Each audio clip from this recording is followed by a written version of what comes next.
হাজী একরামুল্লাহ বললেন, মা, আমি যে তোর মঙ্গল চাই এটা কি তুই জানিস? হামিদা বলল, আসল কথাটা বলে ফেলো মামা, ভনিতা করছো কেন? হাজী সাহেব বললেন, আমি তোর মঙ্গল চাই, এটাই আসল কথা। হামিদা বলল, ঠিক আছে, তুমি আমার মঙ্গল চাও। আমার প্রতি এই শুভকামনার জন্যে তোমাকে ধন্যবাদ। এইরকম ক্যাট করে কথা বলছিস কেন মা? আয়, আমরা সহজভাবে কিছুক্ষণ আলাপ করি। চিন্তায় তোর চোখ মুখ ছোট হয়ে গেছে। এরকম অবস্থায় থাকলে কিছুদিনের মধ্যে তোর সব চুল পেকে যাবে। তুই একটা সমস্যার ভিতর দিয়ে যাচ্ছিস, আয় তোর সমস্যার সমাধান করি। তুমি আমার সমস্যার সমাধান করবে? আমি একা করব কিভাবে? তুই, আমরা দুজনে আলাপ করব। দরকার হলে আলাউদ্দিনকে ডাকবো। ওনাকে ডাকবে কেন? তোর সমস্যাটা তো তাকে নেই। তাকে বিয়ে করেছিস, কিন্তু তার সঙ্গে থাকছিস না। হামিদা বলল, মামা, আমি যে তোমার এখানে আছি তাতে কি তোমার অসুবিধা হচ্ছে? একটা বড় ঘর একা দখল করে আছি। অসুবিধা হবার কথা। যদি হয় খোলাখুলি বলো, আমি চলে যাব। কোথায় যাবি? নিজের বাসায় ফিরে যাবি? না, মেয়েদের কোনো হোস্টেলে গিয়ে উঠব। চাকরিজীবী মহিলাদের জন্যে ঢাকা শহরে অনেক হোস্টেল তৈরি হয়েছে। তোর নিজের বাড়িতে তুই যাবি না? না মামা, তোমার কি কথা শেষ হয়েছে? আমি এখন উঠব। আমার মাথা ধরেছে। দরজা বন্ধ করে বিছানায় শুয়ে থাকব। হাজী সাহেব বললেন, আচ্ছা মা। হামিদা বলল, শেষ কোনো কথা থাকলে বলতে পারো। হাজী সাহেব বললেন, এরকম ছটফট করলে তো কথা শেষ করতে পারবো না। শান্ত হয়ে বস। নে, একটা পান খা। মামা, আমি পান খাই না। খেয়ে দেখ, ভালো লাগবে, মিষ্টি পান। হামিদা বলল, পান টান কিছু খাবো না। শেষ কথা কি বলতে চাচ্ছ বলো। আমি মন দিয়ে শুনছি। হাজী সাহেব একটা পান মুখে নিলেন। হামিদার পিঠে হাত রেখে নরম গলায় বললেন, আমি তোর মঙ্গল চাই। হামিদা অস্পষ্ট গলায় হাসল। হাজী সাহেব বললেন, তুই যদি আলাউদ্দিনের সঙ্গে বাস করতে না পারিস তাহলে বিয়ে ভেঙে দেওয়া উচিত। বিয়ে তো কোনো খেলা না, সিরিয়াস ব্যাপার। যদি তুই ভাবিস বিয়েটা ভুল হয়ে গেছে, তাহলে সেই ভুল হজম করতে হবে কেন? হামিদা ক্ষীণস্বরে বলল, তুমি এই লাইনে কথা বলবে আমি বুঝতে পারিনি, থ্যাংক ইউ। হাজী সাহেব বললেন, বিয়ে ভেঙে দেবার আগে তোকে কিন্তু পুরোপুরি নিশ্চিত হতে হবে ভুল হয়েছে। পুরোপুরি নিশ্চিত হব কিভাবে? পুরোপুরি নিশ্চিত হতে হলে তার নিজের বাড়িতে গিয়ে আলাউদ্দিনের সঙ্গে বাস করতে হবে। তাকে কাছাকাছি থেকে কিছুদিন দেখতে হবে। তোদের দুজনকে যে একই ঘরে বাস করতে হবে তা তো না। তুই একটা ঘরে থাকবি, আলাউদ্দিন অন্য একটা ঘরে থাকবে। আলাউদ্দিন অবুঝ না, তাকে বললেই সে বুঝবে। আমি তোকে বেশি দিন থাকতে বলছি না, 1 সপ্তাহ থাকলেই চলবে। 1 সপ্তাহ? হ্যাঁ, 1 সপ্তাহ। মা রাজি হয়ে যায়। আমি বুড়ো মানুষ, আমি তোর কাছে হাত জোর করছি। হামিদা বিরক্ত হয়ে বলল, যাত্রা থিয়েটার করবে না মামা, হাত জোর করা আবার কি? ঠিক আছে, আমি থাকবো 1 সপ্তাহ। তাহলে একটা তারিখ ঠিক করে ফেলি। কবে যাবি সেই তারিখ ঠিক কর। বুধবার 9 তারিখ, ঠিক আছে? বুধবার 9 তারিখ সকালে তোকে আমি ওই বাড়িতে রেখে আসবো। বুধবার কেন? বুধবার কি বিশেষ কোনো দিন? একটা দিন ঠিক করতে হয়, এই জন্যে ঠিক করা। হামিদা ছোট্ট নিঃশ্বাস ফেলে বলল, আমার ধারণা কি জানো মামা? আমার ধারণা তুমি আলাউদ্দিন সাহেবের সঙ্গে আগেই আলাপ করে এই দিনটা ঠিক করে এসেছো। তার সঙ্গে কথা বলে সব ঠিকঠাক করে এসেছো আমার কাছে। আমি কি ভুল বললাম? হাজী সাহেব জবাব দিলেন না। হামিদা বলল, মামা, আমার বুদ্ধি কেমন? হাজী সাহেব বললেন, তোর বুদ্ধি ভালো, মাশাআল্লাহ। হামিদা বিছানায় শুয়ে আছে। তার মাথায় চাপা যন্ত্রণা হচ্ছে। মাথা ব্যথার ওষুধ এই যন্ত্রণা যাবে না। মাথার ভোঁতা যন্ত্রণা বিয়ের পর থেকেই শুরু হয়েছে, বাড়ছে কমছে, পুরোপুরি কখনো যাচ্ছে না। হামিদা এখন প্রায় নিশ্চিত এই যন্ত্রণা কখনো যাবে না। কোনো কিছু নিয়ে খুব ব্যস্ত থাকলে যন্ত্রণা সাময়িকভাবে ভুলে থাকা যায়। ব্যস্ত রাখার মতো কিছু হামিদা খুঁজে পাচ্ছে না। দরজায় কেউ টোকা দিচ্ছে। হামিদা বিরক্ত গলায় বলল, কে? হাজি সাহেবের কাজের মেয়ে বলল, ভাত খাইতে আসেন। হামিদা বলল, আমি রাতে কিছু খাবো না। তুমি মামিকে গিয়ে বলবে খাওয়া নিয়ে একটু পরে পরে আমাকে যেন বিরক্ত না করে, আমার ঘরেও যেন খাবার না পাঠায়। বুঝতে পারছো কি বলছি? যে এখন যাও, খবরদার আবার ফিরে আসবে না। আমার মেজাজ খুবই খারাপ। আবার যদি তুমি ফিরে আসো কিংবা অন্য কেউ ভাত খাওয়া খেয়ে জন্য সাদাসাদি করতে আসে, তাহলে আমি কোনো একটা হোটেলে গিয়ে উঠব। হামিদা বিছানা থেকে উঠে দরজার ছিটকানি লাগালো, কাগজ কলম নিয়ে বসলো। মেয়েদের চিঠি লিখতে হবে। এখানে কি ঘটছে মেয়েদের জানানো প্রয়োজন। তার বিয়ের পর মেয়েদের সঙ্গে টেলিফোনে 2-3 মিনিট করে কথা বেশ কয়েকবার হয়েছে। তাতে তাদেরকে তেমন কিছুই বলা হয়নি। পুরো ব্যাপারটা ভালো মতো জানাতে হবে। চিঠি লিখতে হবে সাবধানে, কারণ মেয়েরা এই চিঠি যে শুধু নিজেরা পড়বে তা না, তাদের স্বামীদেরও পড়াবে। বিবাহিত মেয়েদের কাছে একান্তই ব্যক্তিগত কোনো চিঠি পাঠানো যায় না। তারা আহ্লাদ দেখানোর জন্যে ব্যক্তিগত সব কিছুই স্বামীকে দেখায়। চিঠি একটা লিখে ফটোকপি করে 2 মেয়েকে পাঠালে হবে না, দুজনকে আলাদা করে লিখতে হবে। হামিদার মাথার যন্ত্রণা বাড়তে শুরু করেছে। আরও বাড়ার আগেই চিঠি শেষ করা দরকার।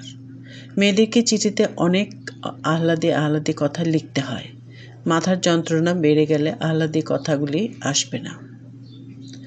আমার প্রিয় মা রু, কেমন আছো গো মামুনি? কেমন চলছে তোমার সংসার? জামাই কেমন আছে?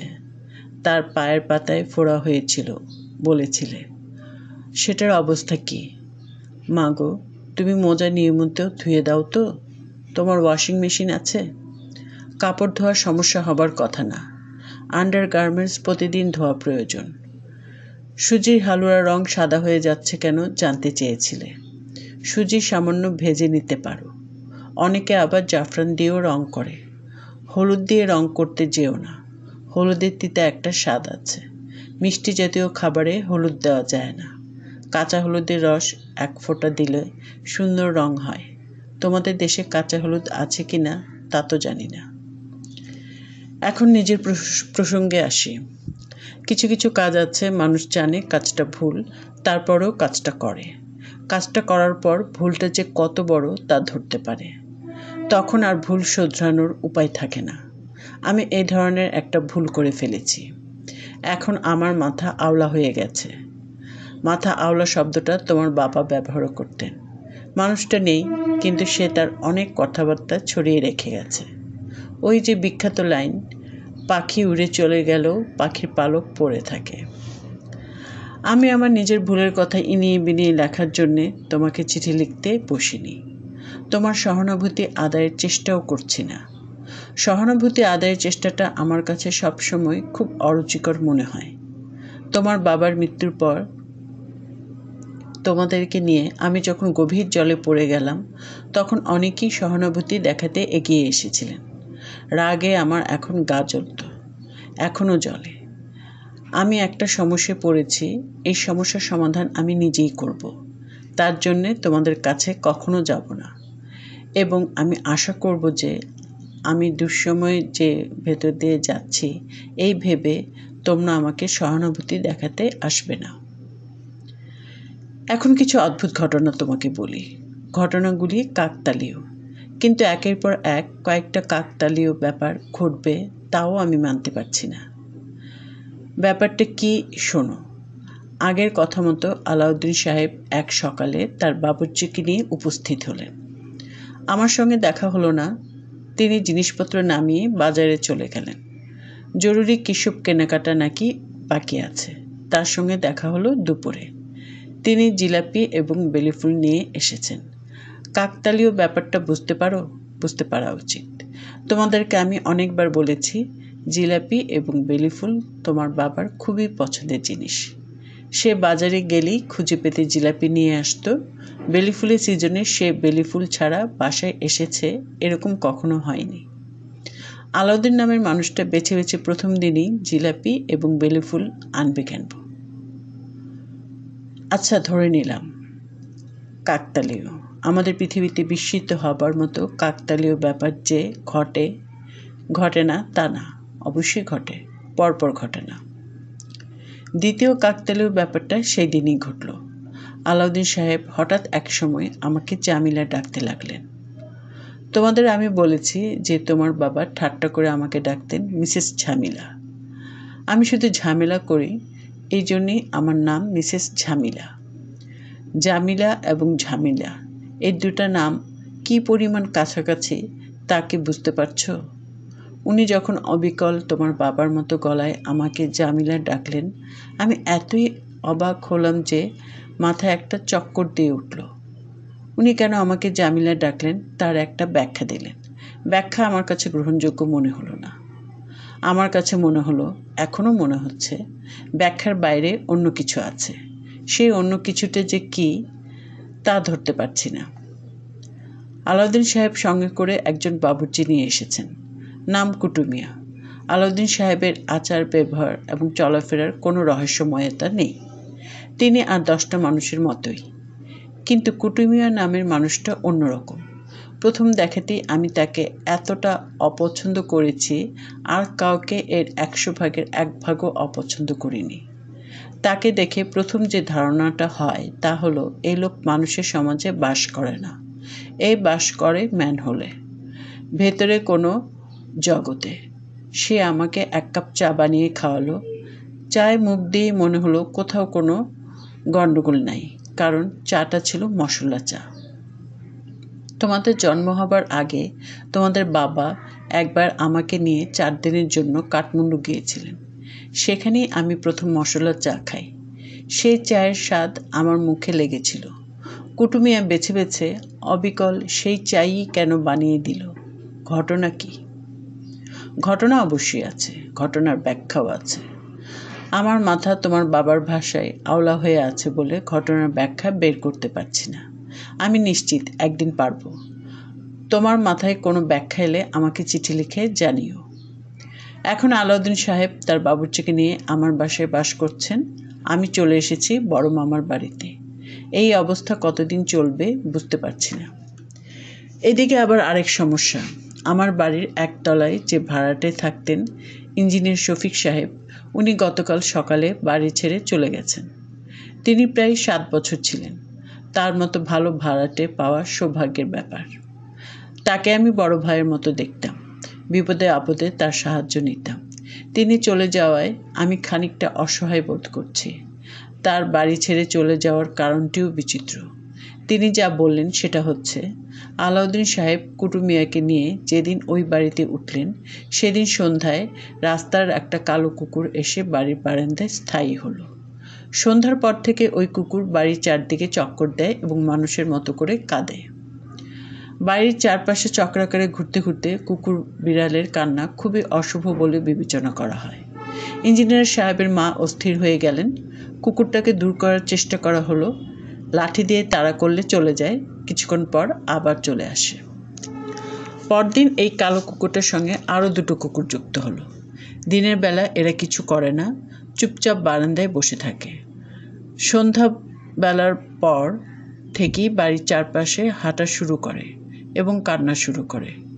শফিক সাহেব মিউনিসিপ্যালিটিকে খবর দিলেন। ওরা কুকুর ধরা গাড়ি নিয়ে এলো, কিন্তু কুকুর ধরতে পারল না। শফিক সাহেব বাজার থেকে মাংস কিনে এনে তাতে বিষ মিশিয়ে খেতে দিলেন। ওরা সেই মাংসে মুখ দিল না। গত মঙ্গলবার থেকে কুকুরের সংখ্যা হয়েছে 4। এর মধ্যে একটা কুকুর শফিক সাহেবের মেজো মেয়ে এবং কাজের বুয়াকে কামড়েছে। ওনার বাচ্চারা কুকুরের ভয়ে ঘর থেকে বের হতে পারে না, এমন অবস্থা। ওনারা যে চলে গেছেন আমি তাদের দোষও দিতে পারছি না। আবার একের পর এক কুকুর এসে জুটছে, এটাও মেনে নিতে পারছি না। আগে তো কখনো এই সমস্যা হয়নি, এখন কেন হচ্ছে? বড় মামার সঙ্গে কথা বলেছি। উনি একজন দারোয়ানের ব্যবস্থা করেছেন, যার একমাত্র কাজ হলো কুকুর আটকানো। আজ সকালে খবর পেয়েছি দারোয়ানকে কুকুর কামড়েছে। একসঙ্গে 2টা কুকুর 2 পায়ে কামড়ে ফালাফালা করে দিয়েছে। নানান জায়গা থেকে খাবলে গোশত নিয়েছে। বড় মামা তাকে নিয়ে মেডিকেলে ভর্তি করিয়ে দিয়ে এসেছেন। তাকে প্যাথোজেন ইঞ্জেকশন দিয়ে ঘুম পাড়িয়ে রাখা হয়েছে। এই হচ্ছে অবস্থা। খুব যে ভালো অবস্থা না তা তো বুঝতেই পারছো। তবে এইসব নিয়ে তোমরা মোটেই দুশ্চিন্তা করবে না। আমি নিশ্চিত প্রতিটি সমস্যারই আমি সমাধান করব। আমি যে খুব শক্ত মেয়ে তা আর কেউ জানুক বা না জানুক, তোমরা দুই বোন জানবেই। দুশ্চিন্তা করবে না। আগামীকাল সকালে আমি আমার নিজের বাড়িতে যাব। কুকুরের সমস্যাটা কি নিজের চোখে দেখে আসব। অফিস থেকে 10 দিনের ছুটি নিয়েছিলাম। আগামীকাল ছুটি শেষ। অফিস করতে হবে ভেবেই খারাপ লাগছে। আমার 1 মাসের রিক্রিয়েশন লিভ পাওনা আছে। ভাবছি এই ছুটিটা নেব এবং সব হলে তোমাদের দু বোনকে দেখে আসব। আমার মাথায় আওলা ভাব দূর করার জন্য এটা খুবই দরকার। মা, তোমরা ভালো থেকো, আল্লাহ পাকের দরবারে এই আমার প্রার্থনা। হামিদা চিঠি শেষ করে উঠল। মাথার চাপার যন্ত্রণাটা এতক্ষণ ছিল না, এখন আবার শুরু হয়েছে। খিদেও লেগেছে। নিচে গিয়ে কিছু খেতে ইচ্ছে করছে না। হামিদা বাথরুমে ঢুকে ভালো মতো হাতে মুখে পানি দিল। 2টা ঘুমের ওষুধ খেয়ে বিছানায় শুয়ে পড়ল। গত 1 সপ্তাহ ধরেই তার ঘুমের সমস্যা হচ্ছে। তার কাছে মনে হচ্ছে অনেক দিন হয়ে গেল সে তৃপ্তি মতো ঘুমোতে পারছে না। কে জানে, হয়তো এই জীবনে সে আর কোনোদিনও তৃপ্তি নিয়ে ঘুমোতে পারবে না। অনেক দূরে কোথায় যেন কুকুর ডাকছে, ভারী গলায় ডাকছে। শহরে কুকুরের ডাক শোনা অস্বাভাবিক কিছুই না, কিন্তু এই কুকুরটা কি অন্যরকম করে ডাকছে? হামিদা পাশ ফিরল। তার নিজের উপরই বিরক্ত লাগছে। সে এমন দুর্বল হয়ে যাচ্ছে কেন? কুকুর যেভাবে ডাকে এই কুকুরটা সেভাবেই ডাকছে, কিন্তু তার কাছে মনে হচ্ছে ডাকটা অন্যরকম। মন দুর্বল হলে এরকম হয়। স্বাভাবিককে মনে হয় অস্বাভাবিক। হামিদা মাথা থেকে কুকুরের ডাকটা সরাবার চেষ্টা করলো। সরানো যাচ্ছে না। কুকুরটা ডেকেই যাচ্ছে। এই ডাক বন্ধ না হওয়া পর্যন্ত হামিদা ঘুমোতে পারবে না।